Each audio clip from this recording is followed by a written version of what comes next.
Bem-vindos à nossa aula As Atribuições do Espírito. Hoje nós teremos uma conversa muito esclarecedora a respeito do funcionamento do nosso espírito. Ao final dessa aula, você será capaz de identificar aonde está o seu espírito e também de descrever com detalhes quais são as suas atribuições. Está preparado? Então vamos lá, porque o conteúdo tá demais. Bom, eu preciso começar esclarecendo para você que uma é a natureza do espírito do homem e a outra é a natureza do espírito de Deus. Olha o que diz Romanos capítulo de número 8, versículo de número 16. O espírito de Deus se une com o nosso espírito para afirmar que somos filhos de Deus. Logo, nesse texto você consegue ter clareza de que o espírito do homem e o espírito de Deus não são a mesma coisa, porque caso contrário, não haveria como o espírito do homem se unir ao espírito de Deus e nem o espírito de Deus se unir com o nosso espírito. Então, um é o espírito do homem e o outro é o espírito de Deus. Esclarecido isso, nós podemos continuar demonstrando que onde está o espírito do homem? Bom, nós vimos na aula anterior a respeito lá do livro de Gênesis, quando Deus nos criou. Então, quando o fôlego de Deus entrou no corpo do homem, se converteu no espírito do homem. Mas quando o espírito do homem reagiu com o corpo físico, se criou a alma. Esse é o início da nossa vida espiritual. Mas você não precisa se preocupar, porque eu tenho um exemplo para mostrar para você agorinha que vai deixar tudo isso muito claro. Bom, o Espírito Santo, ele é Deus ou não é Deus? O que você acha? Vamos ver isso na Bíblia? 2 Coríntios 13, 14 diz que a graça do nosso Senhor Jesus Cristo, o amor de Deus e a comunhão do Espírito Santo. Preste muita atenção. Paulo coloca claramente algo de cada uma das três pessoas da Trindade. Deus é uma só pessoa em três. Ele é um em três: Pai, Filho e Espírito. E o apóstolo Paulo mostra isso. Olha, tem a graça de Jesus, tem o amor de Deus e tem a comunhão do Espírito Santo. Quando Mateus, capítulo 28, versículo 19, relata as palavras de Jesus, que também disse, olha, fazei discípulos de todas as nações, Jesus também deu uma orientação clara. Falou, olha, batize em nome do Pai, do Filho e do Espírito Santo. Deixando claro que o Pai, o Filho e o Espírito são pessoas de Deus e têm papéis diferentes, mas têm as mesmas atribuições divinas. Agora, lá em Jó, capítulo 33, versículo 4, mostra: Pois foi o Espírito de Deus que me fez, e é o sopro do Todo-Poderoso que me dá a vida. Esse texto é um dos textos mais esclarecedores que tem a respeito desse tema. Jó então deixa claro que quem nos fez foi o Espírito de Deus. Mas aqui ele mostra também que é o sopro do Todo-Poderoso que nos dá a vida. Ou seja, o nosso espírito humano, embora exista permanentemente, ele está vazio de vida eterna se nós não estivermos conectados com o Senhor. Então eu trouxe esse exemplo para você, que para mim é o exemplo mais claro para que a gente consiga compreender essa dimensão espiritual. Então, o nosso corpo, ele é como se fosse a lâmpada, né? O espírito, ele é a energia, a eletricidade. E a alma é a luz. Ou seja, o encontro do corpo físico, que é a lâmpada, com a energia, que é o espírito, gera a luz, que é a alma. Olha que interessante. Então, o espírito atua sobre a alma e a alma se expressa por meio do corpo. Sem um espírito, sem energia, é impossível que a lâmpada ela se acenda e ela se expresse, né, na sua natureza mais perfeita, mais sublime. Mas também o corpo, ele tem o seu papel. Então, eu acho que esse esquema aqui que eu coloquei para você é a explicação que você precisava para compreender todo esse panorama. Agora, preste atenção. A alma, ela só vai se expressar na sua grandiosidade, na sua plenitude, quando ela está conectada com o Espírito. O que recebemos no novo nascimento é a própria vida de Deus. O que recebemos no novo nascimento é a conexão que faltava com a eletricidade, a energia, nesse exemplo aqui que nós colocamos, né? Então, um homem sem Deus, ele está espiritualmente desligado, como nesse exemplo aqui. E, embora o circuito, o aparato esteja lá, ele não vai conseguir se expressar. Agora, muita atenção. Do mesmo jeito que nós podemos nos conectar a Deus por meio do nosso espírito, nós também podemos nos conectar, infelizmente, a demônios. E é por isso que existem pessoas que têm, né, infelizmente, vivenciado isso na sua vida. E no mundo espiritual não existe neutralidade. Então, você pode receber a vida de Deus por meio do novo nascimento, por meio de uma aliança com Jesus, ou você pode se conectar a outros espíritos, né? Mas vamos seguir aqui. O que a gente recebe no novo nascimento? 1 Coríntios 15, 44 diz que o que semeia no corpo natural ressuscitará corpo espiritual. Se há corpo natural, há também corpo espiritual. Então preste muita atenção nisso que o apóstolo Paulo está dizendo. Ele está dizendo duas coisas aqui nesse texto. Ele está dizendo, a primeira, que nós podemos semear no corpo natural ou semear no corpo espiritual. Mas ele também está dizendo que nós temos um corpo espiritual e nós temos também um corpo natural. Isso é muito importante. Então, eu volto a trazer o exemplo aqui para vocês para dizer que quem foi unido ao Senhor pode conseguir que o Espírito governe todo o seu ser. Na verdade, foi esse o projeto de Deus. O Espírito é a parte mais profunda de nós, é a parte mais inteligente de nós, é a parte eterna. E Deus criou para que o nosso espírito governasse sobre a alma e o corpo. Então, todo o nosso ser, na verdade, deveria ser governado pelo Espírito.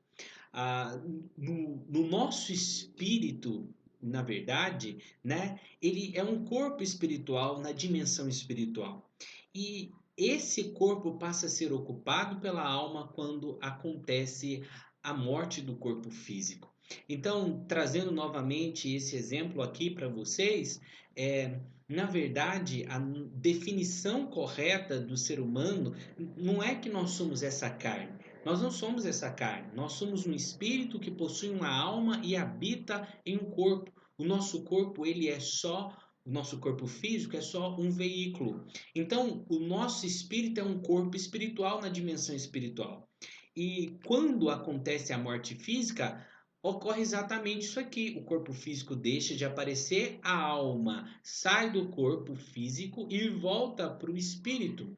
E na hora da nossa morte, de acordo com a condição do espírito, a alma seguirá com o seu corpo espiritual para o juízo. Então é isso que vai acontecer. Morreu o corpo físico, a alma volta para o espírito e segue aguardando o juízo de Deus. Então, isso aqui é uma das coisas mais profundas que nós precisamos entender a esse respeito. Então, como que acontece o novo nascimento? O espírito, que é a parte mais nobre do homem, ele ocupa a parte mais profunda do seu ser. E o corpo é a parte mais humilde. Então, ele toma o lugar mais exterior entre o corpo e o espírito. Vive então a alma, servindo como meio de comunicação entre o espírito e entre o corpo. Então, antes da queda do homem, o espírito ele controlava todo o nosso ser por meio da alma. Mas quando o pecado aconteceu, o que houve? Uma interrupção entre a conexão, né, do nosso espírito com o Espírito de Deus e entre o nosso espírito e a nossa alma. E nós passamos então a ser governados pela alma. A alma passou a exercer um papel que não era dela. E é por isso que as pessoas que vivem no nível da alma, elas têm uma série de problemas ao longo da vida. Nesse curso você vai aprender como desenvolver o seu espírito, como ativar o seu espírito para você viver uma vida sobrenatural. Bom, como o nosso espírito atua?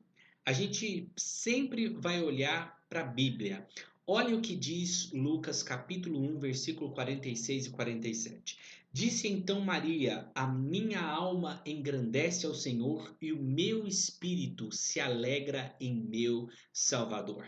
Preste atenção na ordem que Maria coloca. A alma engrandece ao Senhor, meu espírito se alegra. O espírito só pode atuar sobre o corpo por intermédio através da alma. É a partir da alma que o espírito governa o corpo, que o espírito atua sobre o corpo. E o que a Bíblia nos ensina? A Bíblia nos ensina que nós somos templo do Espírito. Não é isso que está escrito lá em 1 Coríntios capítulo 3, versículo 16? O apóstolo Paulo nos adverte dizendo: Não sabeis vós que vós sois o templo de Deus e que o Espírito de Deus habita em vocês? Ou seja, o nosso ser, a nossa existência é comparada à existência ao ser de um templo. Você é um templo. E quais são as características de um templo na Bíblia? Para que a gente possa entender de uma vez por todas esses aspectos aos quais nós fazemos parte. Bom, o templo nos tempos bíblicos ele era composto por pelo menos 3 partes, né? Era o átrio exterior, o lugar santo e o lugar santíssimo. Eu fiz questão de trazer aqui para você, então, logo aqui embaixo nós temos o átrio exterior. Subindo um pouco mais, nós temos o lugar santo e mais profundamente nós temos o lugar santíssimo ou santo dos santos. É muito importante você ter essa dimensão, né? Então, Deus é 3 em 1. Nós também somos 3 em 1. O templo também era 3 em 1. Olha que interessante. Olha como as marcas da criação de Deus, elas estão expressas através de padrões, né, que nós podemos enxergar com muita precisão. Então, a primeira característica do templo era o que? O pátio exterior. O pátio exterior era um lugar onde todos podiam ver e todos podiam visitar. Aqui se oferece toda a adoração externa. E o pátio exterior, ele corresponde a que dimensão do nosso ser? Corresponde ao nosso corpo. Todo mundo pode ver a sua aparência, a sua feição e tudo mais. Todo mundo pode, né, desde que você permita, é claro, tocar em você. Ou seja, e é com o nosso corpo que nós fazemos a adoração externa a Deus. Mas essa é a dimensão mais superficial do templo. Nós temos também o lugar santo. O lugar santo já tem uma característica diferente. Só podia entrar lá os sacerdotes, né? Porque eles estavam mais perto de Deus, mas ainda estão fora do véu. E em consequência, eles não podiam, né, estar diante da própria presença de Deus. Então, o lugar santo, ele ficava aqui, ó, né, antes do véu. Esse era o lugar santo. E depois do lugar santo, nós tínhamos o quê? O lugar santíssimo. O homem também, como templo de Deus, ele tem essas 3 partes, né? O espírito do homem se encontra para além da cognição, acima da nossa sensibilidade, e é um lugar que o homem pode se unir e se comunicar com Deus. Por isso, o nosso espírito ele é equiparado ao Santo dos Santos. Bom, e quais são então as atribuições do nosso espírito? É importante a gente falar sobre isso. O Espírito, ele é responsável pela nossa comunhão. Anote isso que eu vou falar para você. É impossível ter comunhão com Deus no nível do corpo e no nível da alma. Nós só podemos ter comunhão plena com o Senhor através do nosso espírito. Olha que poderoso isso, gente. É o nosso espírito que nos permite nós conectarmos com Deus. Se nós não conseguirmos discernir, né, nosso espírito, facilmente nós vamos substituir as obras do espírito com pensamentos e emoções que são da alma. E sempre nós vamos ignorar, né, e não vamos conseguir estabelecer uma comunicação verdadeira com Deus. No nível da alma, no nível das emoções, no nível da mente, nós não conseguimos aprofundar nas coisas espirituais. E esse é o motivo porque muitas pessoas não conseguem sentir a presença de Deus, não conseguem desfrutar da glória de Deus, porque elas vivem no nível de alma, no nível de corpo, no nível natural. Você só consegue acessar o sobrenatural quando você de fato se conecta com os céus através do seu espírito. Então, eu quero mostrar para você algo muito importante aqui. A alma e o corpo, elas são incompetentes. Exatamente isso, é essa a palavra. Elas não têm competência para se relacionar com o Criador. Nós não podemos receber Deus com os nossos pensamentos, sentimentos ou intenção. A nossa adoração e a comunicação de Deus conosco, toda ela acontece por meio do Espírito. E aqui você já começa a entender porque tem tanta gente que fala assim: eu nunca ouvi Deus falar comigo, eu não percebo a presença de Deus, eu não sinto. É exatamente isso, porque você está desligado do céu, você está desligado das coisas do alto. No nível de alma e no nível de corpo, o máximo que você vai conseguir é se emocionar. Enquanto não houver profundidade espiritual, você não vai conseguir ter um relacionamento genuíno, verdadeiro com os céus. Isso é muito sério. Olha o que diz lá João capítulo 4, versículo de número 23. Os verdadeiros adoradores adorarão ao Pai em espírito e em verdade, porque o Pai procura os tais que assim o adoram. A adoração só é possível no nível espiritual. Olha o que diz Romanos 1,9, diz, olha, porque Deus, a quem sirvo em meu espírito, no evangelho de seu Filho, me é testemunha. Nós só podemos servir a Deus no nível do Espírito. Olha o que diz 1 Coríntios 6,17. Porém, quem se une ao Senhor se torna espiritualmente uma só pessoa com Ele. Quando nós nos unimos a Deus, nós conectamos o quê? O nosso espírito. Lembra lá o exemplo? Lâmpada, energia, luz acesa, alma produzindo a sua potência máxima. Apocalipse 21:10 diz, olha, e levou-me em espírito a um grande e alto monte. É o apóstolo João tendo visão, né, de Apocalipse, uma das visões mais poderosas da Bíblia. Ele foi levado no corpo? Não. Ele foi levado na alma? Não. Ele foi levado em espírito, novamente mostrando para nós a dimensão espiritual sendo exercitada e o que ela é capaz de gerar para a nossa vida. Tudo que Deus faz a partir do Espírito. Ou seja, o agir de Deus, ele é de dentro para fora. Olha o que diz João capítulo 4, versículo 24. Deus é Espírito e importa que os que o adorem em Espírito. O agir de Deus sempre é de dentro para fora. Deus se comunica com o seu Espírito. É no mais profundo da sua existência, no mais profundo do seu ser, que Deus fala conosco. Então, o primeiro atributo de espírito, né? O primeiro atributo do nosso espírito é a comunhão. A presença de Deus, ela não é sentida pelos nossos pensamentos, sentimentos ou intenções. Nós só podemos ter uma comunhão verdadeira com Deus por meio do nosso espírito. Bom, agora eu vou falar sobre a segunda atribuição do nosso espírito. A primeira é comunhão. A segunda é consciência. Olha, o apóstolo Paulo lá em Romanos diz algo muito interessante. Ele diz: olha, em Cristo digo a verdade, não minto, dando-me testemunho a minha consciência no Espírito Santo. O que eu digo é verdade, sou de Cristo e não minto, pois a minha consciência, que é controlada pelo Espírito Santo, também me afirma que eu não estou mentindo. Preste atenção no que o apóstolo Paulo fala aqui. A nossa consciência é uma dimensão do Espírito. Lembra que a Bíblia diz que Deus é Espírito? E que uma é a natureza do Espírito, que é nascido do Espírito é Espírito, que é nascido da carne é carne. Ora, logo o Espírito não comunica, né, com uma atribuição que não é dele. Então o Espírito de Deus comunica com a nossa consciência. É o que está escrito aqui, ó. É o que está escrito aqui.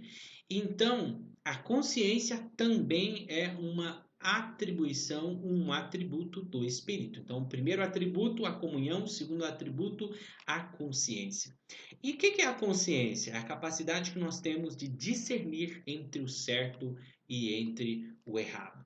Olha, gente, isso aqui é algo muito sério. Mesmo as pessoas que estão atoladas nos seus erros, atoladas nos seus pecados, elas têm consciência. Elas podem até querer fazer o errado, mas não existe inocência nesse nível de que a pessoa não sabe que está errado. Você pode observar isso desde a tenra infância. Criancinha pequenininha, ela faz uma coisa errada, ela tenta esconder. Quem contou para ela que era errado? É a consciência. E a consciência, ela está no nível do nosso espírito. Portanto, preste muita atenção no que eu vou dizer. Ela sabe, entende? Ela sabe mesmo sem aprender, porque o espírito é o nível mais elevado que nós temos. E quais são os papéis da consciência, né? É importante nós falarmos isso. A consciência, ela vai fazer o quê? Ela vai testificar, ou seja, dar um testemunho, comprovar, atestar que alguma coisa está correta. A consciência ela também pode recusar, ou seja, não aceitar algo que é oferecido. A consciência ela também pode confirmar, que é garantir a validade de alguma coisa, ou acusar. É isso que acontece no nível da nossa consciência, é para isso que essa dimensão do nosso espírito foi criada, para testificar, para recusar, para confirmar ou para acusar. A Bíblia fala muito do testificar do espírito, é um atributo da consciência, ou seja, como que você sabe que você é filho de Deus? Como que você sabe que você é salvo? Existe um testificar interior que dá para você essa certeza. Agora, já aconteceu com você de alguém vir propor algum negócio, alguma coisa, e de repente você tem aquela sensação interna que aparentemente não tem nada de errado naquele negócio, naquela proposta, mas o seu espírito recusa através da sua consciência. Ou alguém te fala alguma coisa, como eu estou falando aqui para você, o Espírito pode confirmar no seu coração de que aquilo que eu estou ensinando é verdade ou de que aquilo que eu estou ensinando não é, ok? À medida que a gente for caminhando com esse curso, você vai ter cada vez mais precisão em identificar todas essas coisas. E o Espírito também, ou através da consciência, pode acusar os nossos erros, as nossas falhas, nos conduzindo ao caminho do arrependimento, ok? Então, essas são as características da nossa consciência, ok? Então, a consciência, ela por vezes, ela vai condenar coisas que a sua mente aprova, coisas que a sua mente ela concorda, mas lá no íntimo, né? Lá no profundo a sua consciência vai e te condena. Por quê? Porque a consciência está no nível do espírito. A consciência, ela não julga segundo o conhecimento, mas segundo a direção do Espírito Santo, como nós vimos. Então, a mente, ela pondera entre o certo e o errado, ela fica elaborando discursos, procurando raízes, mas a consciência não. A consciência, ela simplesmente decide, tá certo, tá errado. Ok? Então, a gente precisa estar muito afinado nesse sentido. Eu sei que até aqui pode tá acontecendo muita novidade para você, mas eu tenho certeza absoluta que você vai conseguir aprender tudo e Deus vai te dar direção nesse processo. Então, 1 João capítulo 3, versículo 20 mostra para nós também uma realidade importante. Olha o que diz lá. E ainda que a consciência nos condene, Deus é maior que a nossa consciência e sabe todas as coisas. Se a consciência não nos condena, podemos ir a Deus com total confiança. Preste atenção, nós precisamos ser absolutos com aquilo que Deus condena em nossa consciência. Se você deseja viver uma vida sobrenatural, você precisa entender isso. Você não pode trair a sua consciência. E olha, a consciência ela pode ser silenciada. À medida que você vai fazendo um erro repetidas vezes, você vai se desensibilizando. Mas se você consultar o íntimo do seu ser, você vai entender que a sua consciência não passou a concordar com aquilo que estava errado, porque você fez repetidas vezes.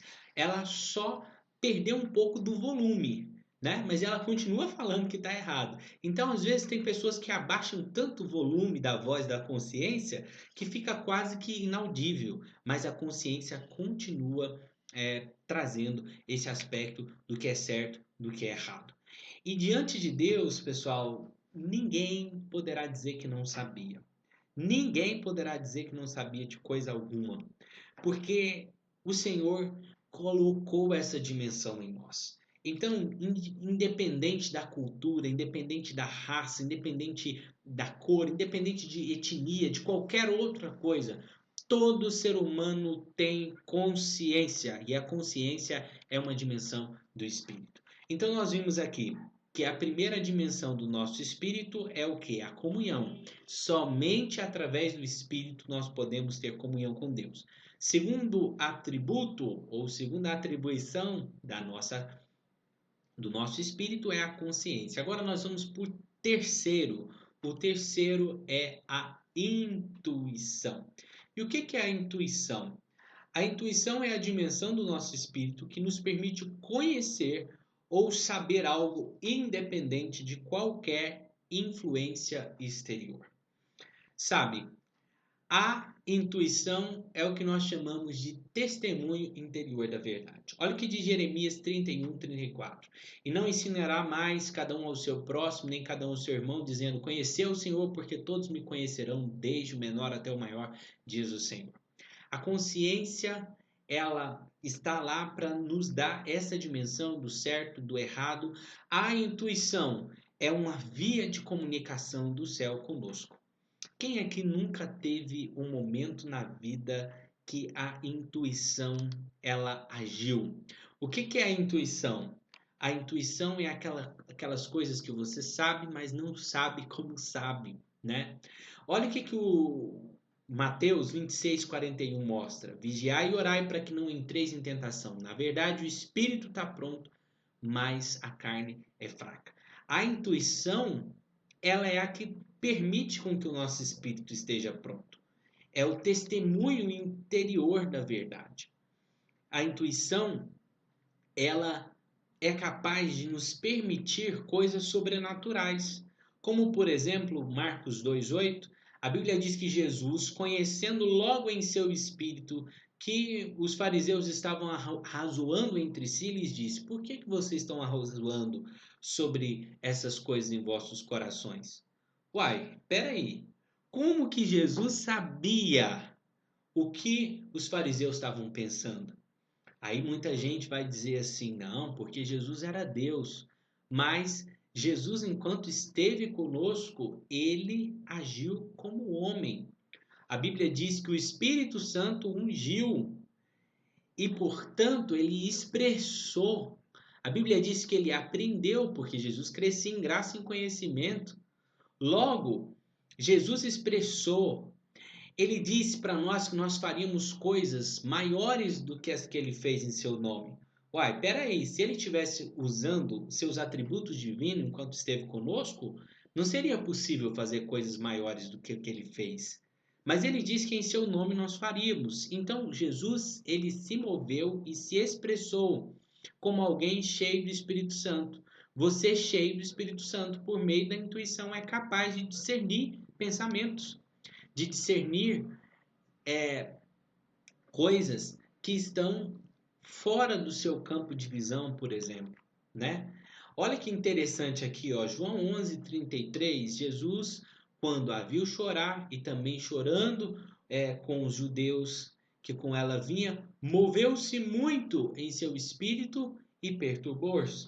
Aqui está falando lá do episódio com Lázaro, né? E quando os discípulos perguntaram ele lá atrás, ele já disse, olha, ele está dormindo, ele vai ressuscitar. Jesus sabia que ele ia ressuscitar. Como? Por meio da intuição. E ele se moveu em espírito. Então, nós podemos nos mover em espírito. Para concluir, eu quero mostrar para você 1 Coríntios 2,14. Diz, olha, o homem natural não compreende as coisas do espírito, porque lhe parecem o quê? Loucura. Parece loucura falar todas essas coisas. Mas o falar de Deus, ele é conhecido através da nossa intuição. E a intuição é essa dimensão de nós que permite com que a gente saiba algo que está fora do nosso campo, né? Pai, mãe, tem muito isso, né? Você tem aquela sensação que está acontecendo alguma coisa com o seu filho, tem aquela percepção da onde que vem esse conhecimento, ninguém te contou, aparentemente é um dia comum, não existe nada no campo material que justifique essa preocupação extra, mas você percebe por causa da intuição. Agora, você pode refinar isso, você pode investir nisso para que você exercite com maior clareza essa dimensão. Então, quais são as atribuições, né, da nossa intuição? Bom, o primeiro sinal que a intuição pode colocar para a gente é a restrição. Então, existem coisas que a mente pensou, que a emoção aceitou, que a vontade decidiu, mas existe uma restrição interna. A intuição, aquela sensação que se opõe. Parece que está tudo certo, mas você fica com aquela sensação interna de que não é para fazer. Da onde que vem isso? Do espírito. É a sua intuição conversando com você.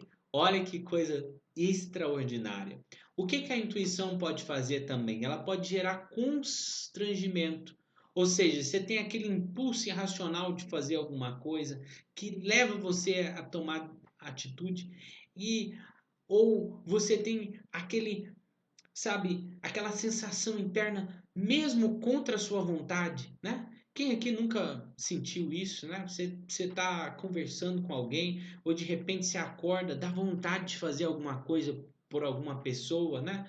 Ou liga para o fulano, né? Quem nunca acordou, né? Com essa sensação, liga para o fulano e é aquele constrangimento interior, aquele impulso, né? Aparentemente não existe motivo nenhum para você ligar para o fulano. Aparentemente, né? Tá tudo bem até onde você sabe, o fulano, né? Tá muito bem, obrigado, mas você tem aquele impulso, aquele constrangimento, aí você vai, liga, descobre um problema, descobre a situação, opa, olha seu espírito aí funcionando, né? Então o nosso espírito humano, ele tem o seu funcionamento, ele tem esses atributos, tem esses aspectos colocados por Deus. Agora preste atenção, uma vez que você conecta aos céus, esse espírito, isso vai ser potencializado numa medida sobrenatural. Olha o que diz lá em Atos 20:22. Olha, constrangido em meu espírito. O apóstolo Paulo foi constrangido em seu espírito. Então, mostrando aqui para você que não estou falando nada que não está na Bíblia, para voltar para Jerusalém, não sabendo o que ali me aconteceria. E aí ele continua, ou seja, é possível nós sermos constrangidos em nosso espírito. Então, a gente tem é essa dualidade. A intuição, ela não é nem do conhecimento, né? E nem do entendimento. Ela é superior ao conhecimento e superior ao entendimento. Então, essas são as dimensões do nosso espírito, os atributos do nosso espírito. Então, na Bíblia, frequentemente, né, o conhecimento da intuição é chamado de revelação. Então, aqui nós terminamos a nossa aula sobre a intuição, sobre a consciência e a comunhão, que são atributos de quem, gente? Do Espírito, ok? Você aprendeu hoje o que é o seu espírito, onde ele está, qual é a diferença dele do corpo, da alma e do espírito, e as três principais atribuições do espírito é o quê? Comunhão, consciência e intuição. O seu espírito tem essas três partes que se expressam de maneira sobrenatural para te ajudar na sua trajetória, ok? Vamos continuar. A próxima aula tem muito conteúdo maravilhoso para você. Muito obrigado. Te aguardo na próxima aula que nós vamos falar então sobre quais são as atribuições da alma e posteriormente do espírito, do corpo, na verdade, né? Porque do espírito nós já falamos aqui. Deixa eu orar por você e te abençoar. Senhor, em nome de Jesus, eu peço a Ti que o Senhor visite, ó Pai amado, cada um que está assistindo essa aula. Que o Senhor dê revelação a eles no Espírito, ó Pai. Que agora que eles sabem aonde está o seu Espírito, quais são as atribuições dele, eles sejam, ó Pai amado, impelidos pelo Senhor para exercitar a sua espiritualidade, para ativar o seu Espírito e para viver o sobrenatural em nome de Jesus. Amém. Abraço, gente. Te espero na próxima aula. Até lá.